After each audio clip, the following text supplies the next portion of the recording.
हाँ तो दोस्तों, आप सभी गूगल पर टाइप कीजिएगा edistrict.up.gov.in। इतना टाइप करने के बाद क्लिक कीजिएगा, आप इस वेबसाइट पर पहुंच जाएंगे। इस वेबसाइट का लिंक हम डिस्क्रिप्शन में भी डाल देंगे, आप वहां से जाकर सीधा इस पेज पर पहुंच सकते हैं।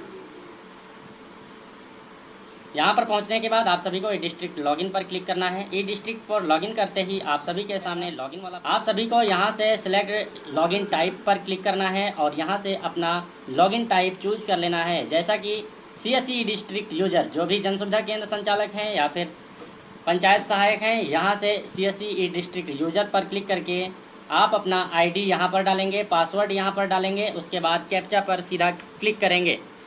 कैप्चा पर क्लिक करने के बाद कैप्चा को फिल कर लेंगे। कैप्चा फिल करने के बाद आप सभी कुछ इस प्रकार से सबमिट पर क्लिक करेंगे। सबमिट पर क्लिक करते आ जाएगा CSE का डिस्ट्रिक्ट डैशबोर्ड कुछ इस प्रकार से दिखाई देता है। यहाँ पर कई सर्विसें हैं जो कि आप जनता को प्रदान कर सकते हैं। तो आइए हम टॉपिक पर बात करते हैं, सीधा प्रमाण पत्र की ओर चलते हैं। यहाँ पर आपका प्रमाण पत्र होता है जाति, आय, निवास। तो हमें आय प्रमाण पत्र भरना है, तो आइए हम आय प्रमाण पत्र पर क्लिक करते हैं। आय प्रमाण पत्र पर क्लिक करते ही तो आवेदन पत्र यहाँ पर खुल जाएगा।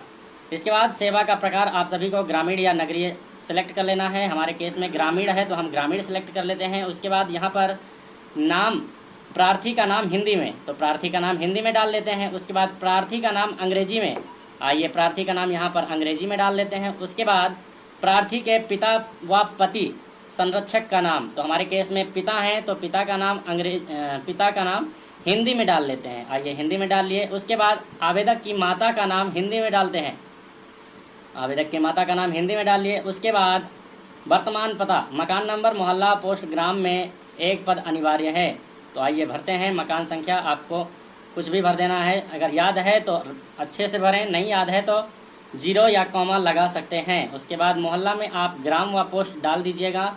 उसके बाद ज़िला में आप लोग ज़िला पहले से सेलेक्ट रहेगा, उसमें कोई छेड़खानी नहीं करनी है। उसके बाद तहसील में आएंगे, तहसील सेलेक्ट करना है आप सभी को अपना। आवेदक का तहसील सेलेक्ट करने के बाद आप सभी के सामने ग्राम दिखाई देगा, ग्राम पे भी अपना ग्राम सभा सेलेक्ट करना है। ग्राम पंचायत सेलेक्ट करना है, ग्राम पंचायत आइए सेलेक्ट कर लेते हैं। ग्राम पंचायत सेलेक्ट करने के बाद नीचे 10 नंबर पर आइएगा। 10 नंबर पे अस्थाई पता मांगता है, अस्थाई पता उपरोक्त पर क्लिक कर देंगे। उपरोक्त पर क्लिक करते ही आपका जो एड्रेस पहले ऊपर फिल किए थे वही एड्रेस अपने आप यहाँ पर फिल हो जाएगा। उसके बाद आवेदक का मोबाइल नंबर यहाँ पर फिल कर देना है। मोबाइल नंबर फिल करने के बाद व्यवसाय में आपको मजदूरी या कृषि या वेतनभोगी या फिर जो भी है यहाँ पर क्लिक कर देना, लिख देना है। यहाँ पर अपना व्यवसाय लिखने के बाद, टाइप करने के बाद आपको आगे 13 नंबर पर बढ़ना है। 13 नंबर पर आवेदक को मिलाकर परिवार के सदस्यों की संख्या, इस केस में हम 1 डाल देते हैं। और 1 डालने के बाद या जितने भी परिवार में सदस्य हैं सबके नाम यहाँ पर जितने हैं उतने डाल सकते हैं। हमने 1 डाला तो यहाँ पर एक खाना खुल गया। इस खाने में आवेदक का नाम डाल देते हैं, आवेदक का व्यवसाय डाल देते हैं। आवेदक का व्यवसाय डालने के बाद यहाँ पर वार्षिक आय जो भी है यहाँ पर भर देते हैं।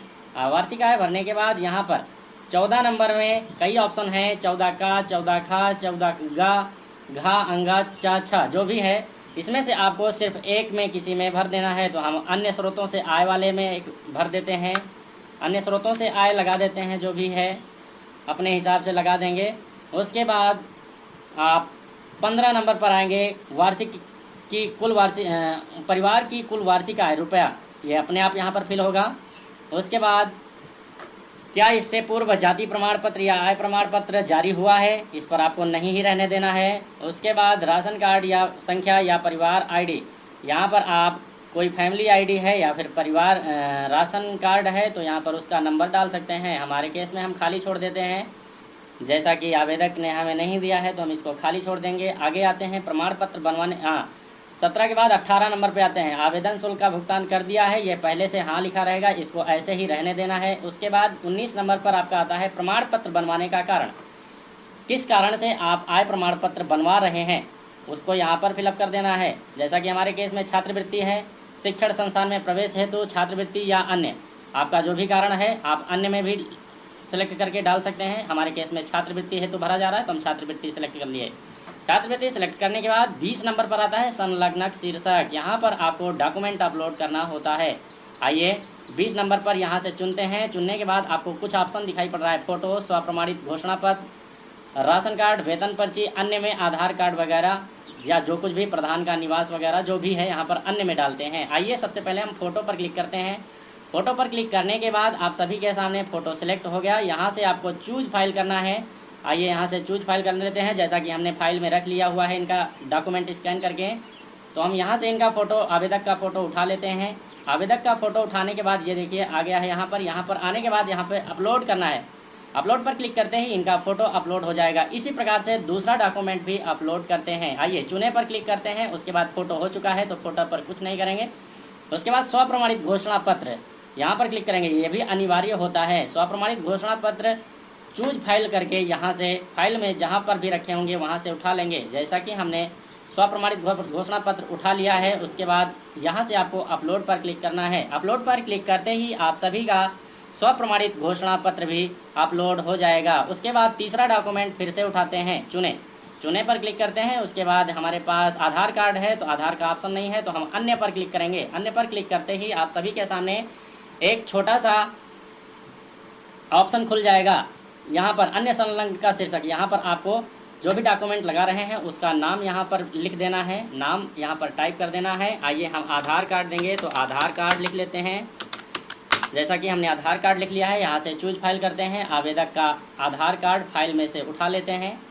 उठाने के बाद यहाँ से अपलोड पर क्लिक करते हैं। अपलोड पर क्लिक करते ही आप सभी का आवेदक का आधार कार्ड भी अपलोड हो जाएगा। इस प्रकार से आप लोग आवेदक का डॉक्यूमेंट अपलोड करने के बाद आप सभी यहाँ पर जो कैप्चा दिखाई दे रहा है, इस कैप्चा को इस खाने में लिख देना है। आइए कैप्चा को लिख लेते हैं।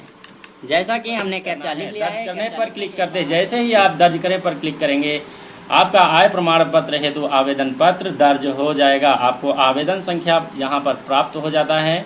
उसके बाद इसको स्क्रॉल डाउन कर, इसको यहीं पर आपको इसको चेक कर लेना है। कहीं से आपका फॉर्म में कोई मिस्टेक नहीं होना चाहिए। कोई भी मिस्टेक होगी तो अभी ये यहाँ से आवेदन संशोधित करें से सुधर जाएगा। अगर यहाँ से आप दर्ज करें पर क्लिक कर देते हैं तो आवेदन में आप कोई सुधार नहीं कर पाएंगे। तो आइए एक बार चेक कर लेते हैं। चेक करने के बाद आप सभी नीचे आकर यहाँ दर्ज करें। ये देखिए कुछ इस प्रकार से आप सभी को पेमेंट वाले डैशबोर्ड पर ट्रांसफ़र कर देते हैं। उसके बाद प्रोसीड टू वॉलेट पर क्लिक करना है और यहाँ पर CSC का वॉलेट पिन डाल देना है।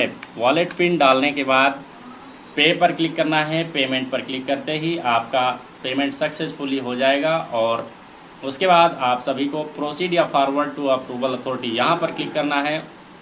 यहाँ पर क्लिक करते ही आप सभी का आवेदन सफलतापूर्वक हो जाएगा और आपको पावती रसीद भी मिल जाएगी।